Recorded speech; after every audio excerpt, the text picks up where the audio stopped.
João de Deus. João de Deus estava na cadeia desde dezembro passado, acusado de crimes sexuais. Na última sexta-feira, ele foi transferido para um hospital em Goiânia. Durante 3 meses, nossa equipe investigou o passado de João de Deus.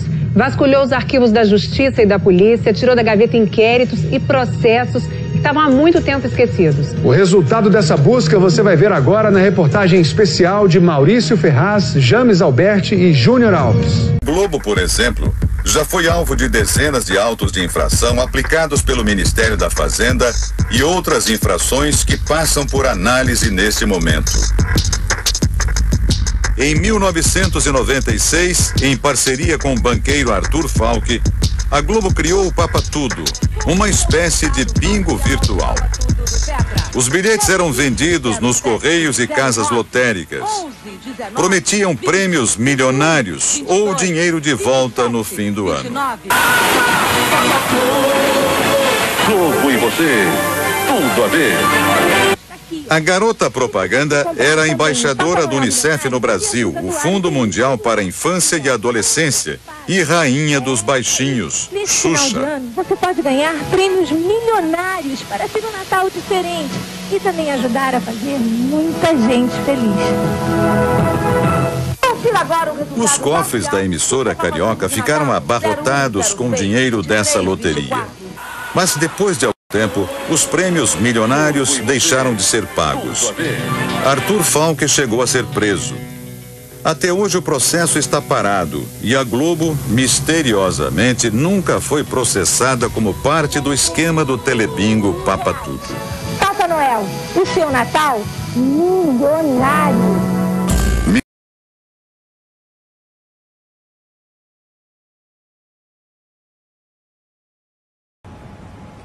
Oi, gente, eu tô aqui para falar do seu João de Deus. Quero dizer para vocês que eu conheci, eu fui lá fazer uma gravação, que não foi ao ar na Rede Globo, não foi a entrevista que eu fiz com ele, mas eu conheci e tive um carinho muito especial por ele. Gostei daquela pessoa que eu conheci lá. Infelizmente me enganei, e me enganei feio. Então eu tô vindo aqui para pedir desculpa a vocês, porque eu já botei falando sobre, divulguei o documentário dele, falei que era uma pessoa legal e tudo. Me sinto na obrigação de dizer a todos vocês que eu tô até um pouco envergonhada com tudo isso.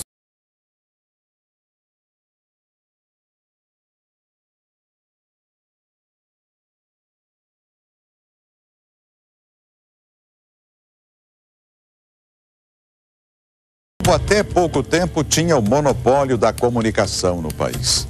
E quando uma empresa tem o controle absoluto da informação, os telespectadores só conhecem um lado da história. Mas isso está mudando. Amigos, alguns aconteceram há mais de 40 anos, quando a história era escrita assim. Nesses casos, há um nome em comum. Junto dessa rede de proteção começou a ser desmontada.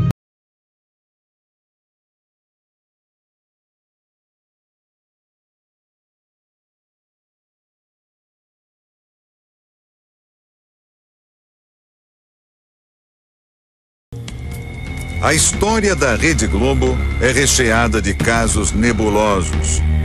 No topo da lista está a até hoje mal explicada compra da estação em São Paulo.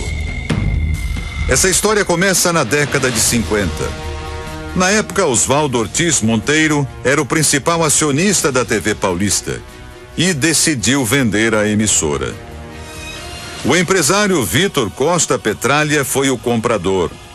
Só que ele não chegou a ocupar a cadeira de presidente. Vitor morreu antes da transferência ser realizada, ou seja, no papel tudo ficou como estava.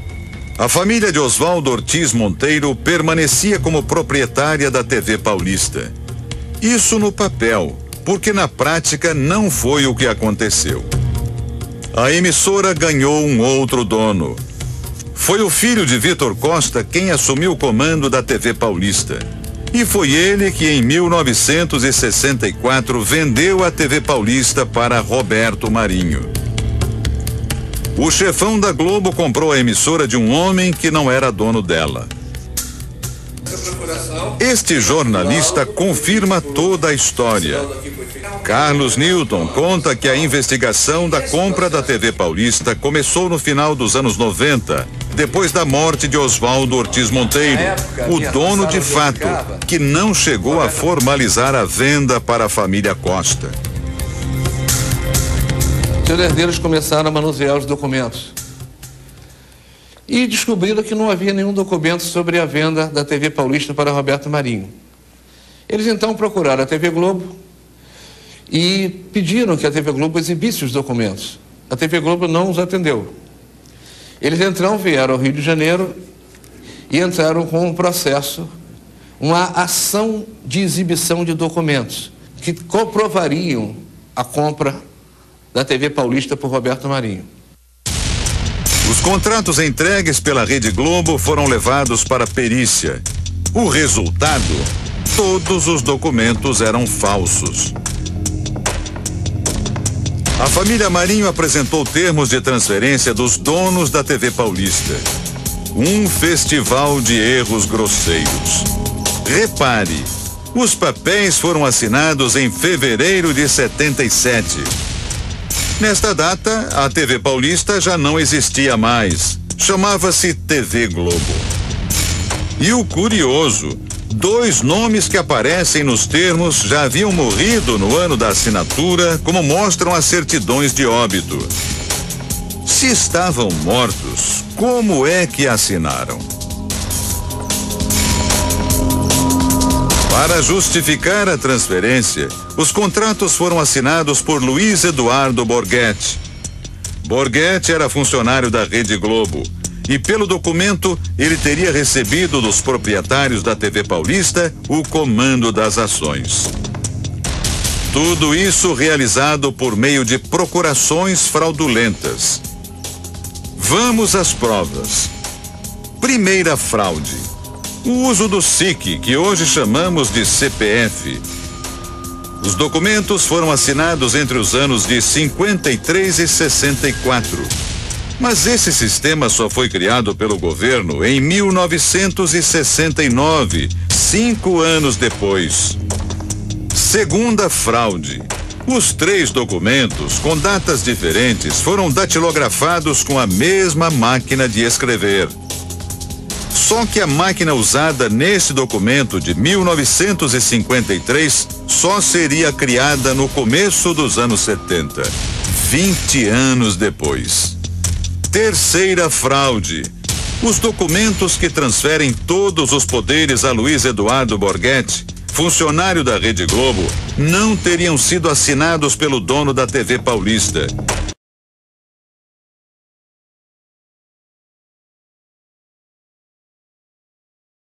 Ação jornalística. O objetivo: vasculhar os arquivos da polícia e da justiça e encontrar novas denúncias que envolvessem Mistério também na compra do Projac, o centro de teledramaturgia da Globo.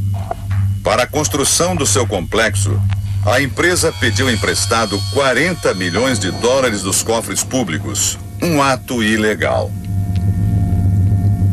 Como permissionária de um serviço público, a empresa não poderia obter o empréstimo. Foi o que determinou o parecer técnico do próprio banco.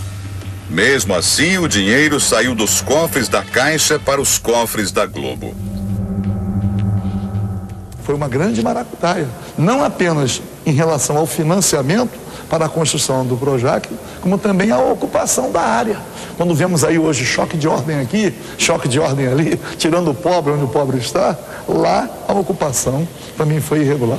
Na última terça-feira, foi até lá, achando que ninguém ouviria os gritos de socorro. Ela conta que o casamento seria dali a 2 meses e que nunca havia tido relações sexuais. Quando ele praticou não teve punição para ninguém.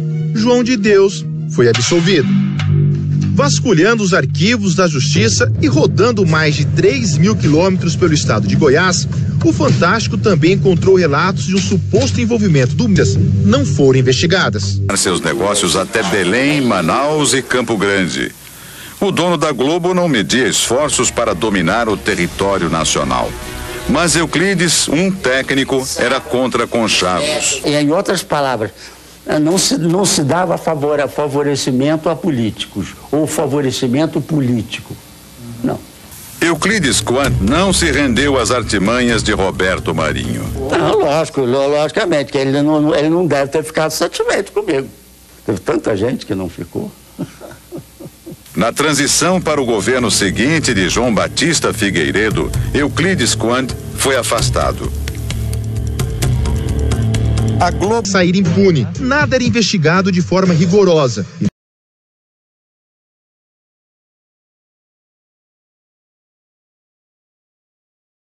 Um delegado, uma delegada e um policial militar já são alvo de investigações. Inclusive, na sexta-feira, o Ministério Público apresentou denúncia contra o PM. E este é o delegado, Éder Ferreira Martins. Neste depoimento obtido com exclusividade pelo Fantástico, João de Deus confessou que deu dinheiro para o delegado Éder. Eu cheguei na casa dele e estava chorando. Eu falei, o que foi, Éder? O meu sobrinho vai morrer. Tem uma operação para fazer na cabeça dele, é um tumor. E fica por 18 mil. Vai mandar que eu pago. Para o Ministério Público, isso foi propina. O delegado nega. Eu jamais solicitei qualquer ajuda ao João Teixeira ou qualquer outra pessoa da minha família. O policial também diz que não participou da rede de proteção do médium. Tanto eu, quando passei por Abadiânia, quanto os meus colegas anteriores e posteriores a mim, jamais deixaram de fazer qualquer procedimento contra o João Teixeira. Nunca foi demonstrado qualquer conduta irregular e criminosa praticada pelo mesmo.